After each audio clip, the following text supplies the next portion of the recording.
If you write fantasy, you've probably played and thoroughly enjoyed Dungeons & Dragons, or something very similar. D&D has been a massive part of pop culture for over half a century. Some authors wear their tabletop influence on their sleeve to great effect, while others create cliché, inauthentic slurry. Which one are you? Hi everyone, I'm James, an author, editor, and the owner of The Arcanist, an independent publisher dedicated to sharing excellent fantasy fiction. But before that, The Arcanist published D&D 5th edition supplemental add-ons. D&D is how I got my start as a writer. A few weeks ago, I talked about how fantasy writers can find inspiration in historical nonfiction rather than pilfering other fantasy. I argued that drawing your inspiration solely from other fantasy is like taking a photocopy of a photocopy. The farther removed it is from the original, the more faded the copy.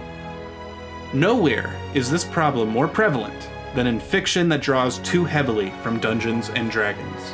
It's not that tabletop games or even video games are a bad influence. Actually, both hobbies draw in a lot of new writers and readers to the genre all the time, and I'm super thankful for that. The problem occurs when the budding new writer's only understanding of fantasy comes from D&D and gaming. But more of that after a word from our sponsor. Me! Hey there, I'm James and I run the Literary Fantasy Magazine, a biannual publication showcasing powerful, character-driven fantasy. We publish free fantasy stories every other week on our website, and our first issue is available wherever books are sold online. When you subscribe to our yearly catalog, you will get instant access to our first issue and our entire archive. Writers, submissions for issue 2 are closed, but we're always taking submissions for the website. Links are in the description. Now, back to the video. D&D is not a fiction. It is a game system made with a pastiche of other fantasy. Pastiche is an old-timey French word that means to imitate somebody else's art. In the context of RPGs and gaming, it means to take the ideas from other creative works that you like and paste them into your game. Dungeons & Dragons has always been a pastiche, and that's the point. This isn't sleight of hand, it's an intentional element of the game's design that persists to this day. In an early episode of the Splatbook podcast, Kyle Latino describes fantasy RPGs as genre emulation. All we need to do is look to the Appendix N of the first edition Dungeon Master's Guide to see what he means. Consequently, the Appendix N is what that episode was about. In the Appendix N, Gary Gygax writes about how his father's stories of cloaked men who could grant wishes sparked his love of fantasy. The inspirational reading section outlines creative works and authors that inspired the creation of D&D. Gygax shares this list to help the would-be dungeon master envision a specific tone for the game. But there's more than just tone. A lot of D&D's content originates from fiction listed in the Appendix N. Some are more obvious than others. Elves, dwarves, halflings, and orcs, all remaining in the base game in the latest edition of D&D, have obvious roots in Tolkien's work.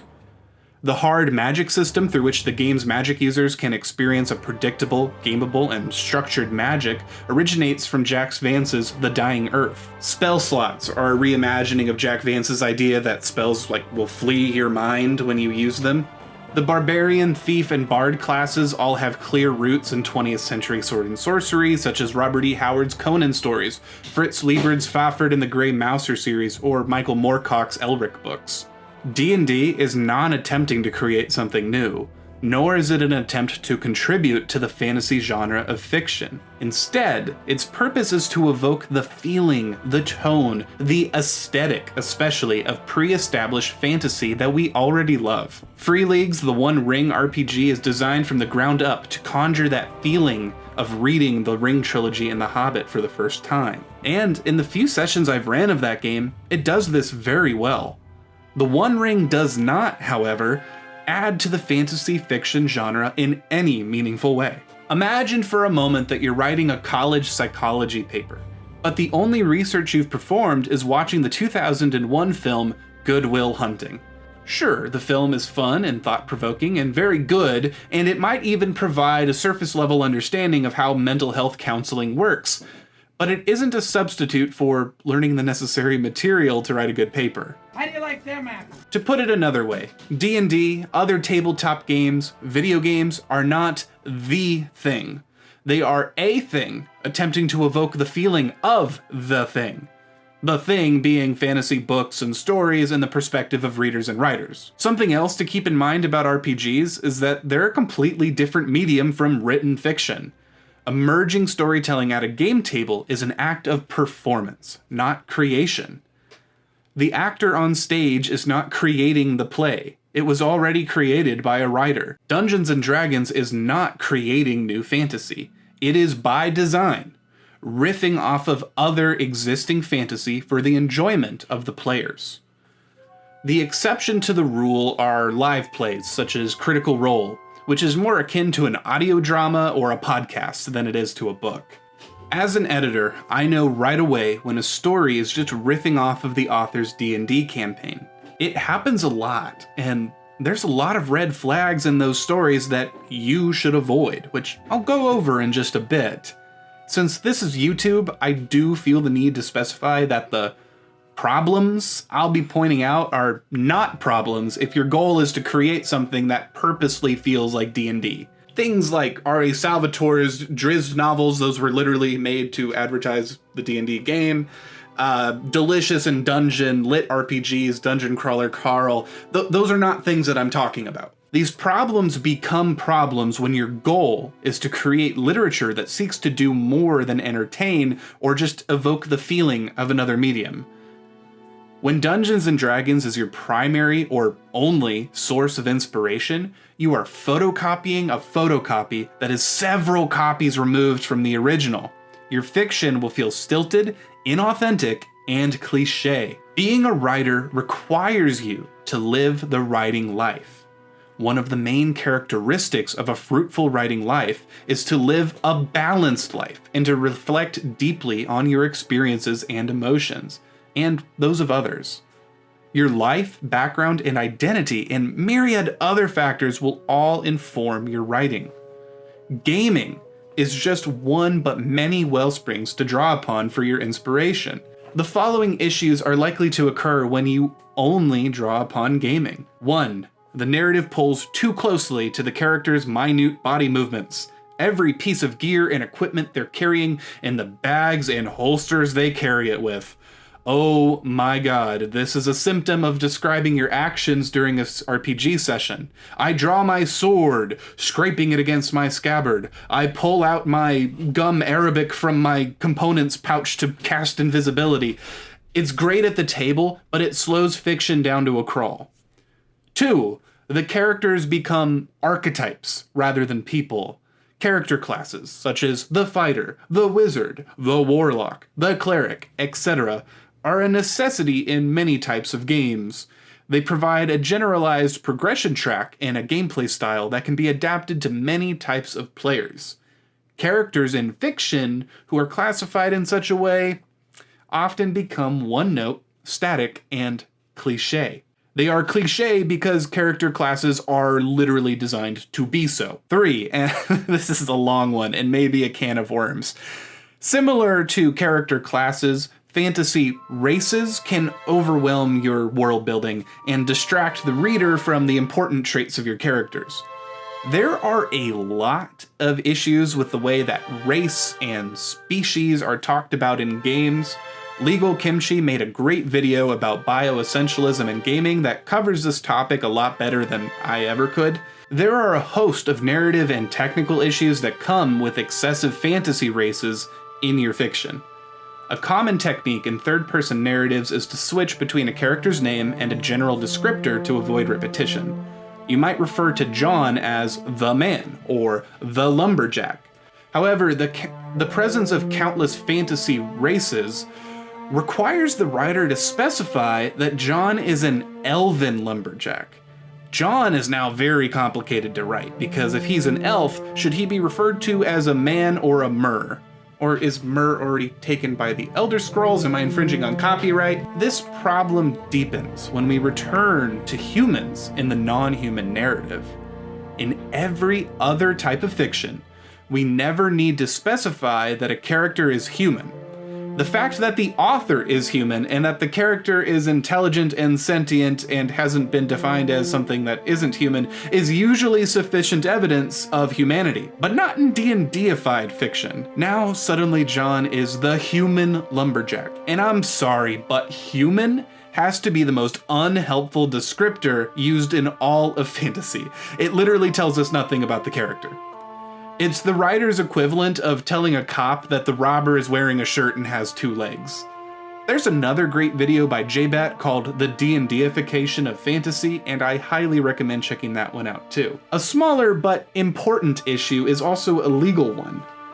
A lot of monsters and races in D&D come from world mythology, which is clearly free to use. But many come from the designer's brains. That means they're someone else's intellectual property. Woe to the author that writes about a mind flayer not knowing that that is copyrighted. Stranger Things did it, but they paid a lot of money for that license. And 4, the last major problem is the lack of focus. Great novels and short stories tend to have a central theme. Perhaps that theme spans an entire series. This is the core structural conflict between gaming and fiction as artistic mediums. Games need variety so players have options and new things to keep them entertained in an open-ended experience. Books are not like this. They need consistency and occasional variation because they are communicating a linear narrative that the reader has no input on how it goes. Your novel shouldn't feature the entire cast of the 3.5 Monster Manual unless that is one of the core themes of your novel. In fantasy, it's generally best practice to focus on a few elements that make your setting unique and give your fantasy its own identity. Okay, that is a lot of problems, and honestly, I feel like I barely scratched the surface. But it doesn't have to be this way. The mistake a lot of writers make when they enter fiction writing from gaming is that they pay too much attention to the superficial elements of gaming. Character classes, fantasy races, magic systems, prescribed beliefs of auto-includes in fantasy world building as if it has a definition. There are countless more subtle elements that you can utilize that veteran gamers might appreciate discovering in your fiction. I can't tell you exactly what to do here to write authentic fiction that showcases your love of gaming, but I think if you love gaming, your love will naturally show through in your writing if you create authentic fiction that you are honest about. And by honest, I mean it in the Stephen King way. Be honest in your writing. Stay true to yourself, what you want to write, and what you think would happen. And by doing that, well, things just kind of fall into place. The editor working on my second book, Ashen Rider, pointed out that my love of TTRPGs is on full display throughout the book, even though I didn't intend for that at all. He pointed out that where this shows through is the narration style, which is unconventional. Ashen Rider features 3 narrative threads. One is in third-person limited, very traditional for a fantasy story. Another is in first-person journalistic, a little less common. But then the last one is in a second-person conversational, which is kind of strange for any fiction. Here's an excerpt from a second-person chapter. You were only a boy. You were not to blame. Not then. Not yet. So young, so impressionable when Dusk first came to you and offered her love. How are you to know the price you'd pay? You never thought love would find you, and so you jumped at the first opportunity to find it yourself. Do you remember that feeling you had when you heard your father's boots pad up the deck? That skip and subsequent sinking? The excitement for his return after being absent for weeks at a time? Do you remember the acrid aroma of dirt and soot that followed him wherever he went? On the nights he was given leave to return home, you begged him for stories. But he'd only scratch his overgrown beard thoughtfully, and he'd say that he had not much to tell. Your father was no storyteller. Not that father, at least. I am, so listen closely. Sometimes your mother swept into the room on those rare occasions they were dismissed on the same night. She seemed to float to him, as if pulled by gravity towards him. You used to think that nothing could keep them apart. Grasping his face, covered in coal dust, she pressed her lips to his. Such moments were the only time you remember seeing him smile. The idea with the second-person chapters is that the narrator exists in the fiction, and they're telling the reader, who also exists in the fiction, the story of their life. The reader is essentially role-playing as that character, that you person. Now, doesn't that feel a lot like a one-on-one session with your dungeon master? Without my background in games, maybe this idea wouldn't have even appealed to me at all, and I might not have made that creative decision. Let's look at something a little bit more well-known. Malazan Book of the Fallen is a massive fantasy series written by two authors, Steven Erikson and Ian C. Esselmont. The series is based upon the author's AD&D campaigns in the 80s. Many of the characters that appear in the series were player characters or NPCs. The most impactful narrative beats of the series happened on the tabletop before they became fiction. Importantly, a lot of those other narrative beats were changed to accommodate good storytelling in fiction, because die rolling doesn't really always create a good story. But the authors didn't stop at D&D. They found the rules and the character archetypes of Advanced Dungeons & Dragons to be too restrictive, so they switched to GURPS, a game known for its open-ended character building. They also did not adopt the world-building expectations of a D&D setting. You know, it has to have everything for players, so, you know, you're not leaving anyone out. But they created their own original world with eons of history and evolution accounted for, informed by the author's professional experience as anthropologists. The Malazan authors did create fantasy races, but they've been so far removed from the base material and integrated so holistically with the rest of the setting that the problems I described earlier aren't really present in Malazan. What results is an authentic, sprawling, and focused epic fantasy that demonstrates the author's genuine love and care for the fantasy genre.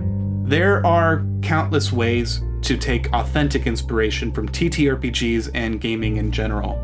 I've gone over a few, but I can't help but feel like I've only scratched the surface in this video that has already ran too long.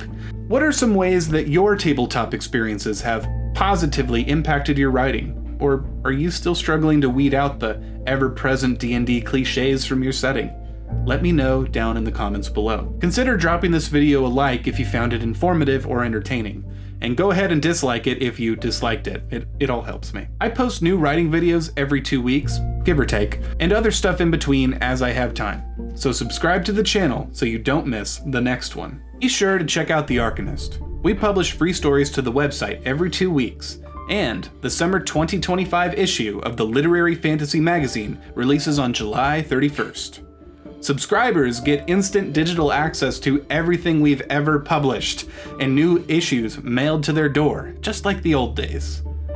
They also get exclusive discounts on the books we release, and I hear there's going to be quite a few coming up very soon. Thanks for watching, keep writing, keep revising, and I'll see you in 2 weeks.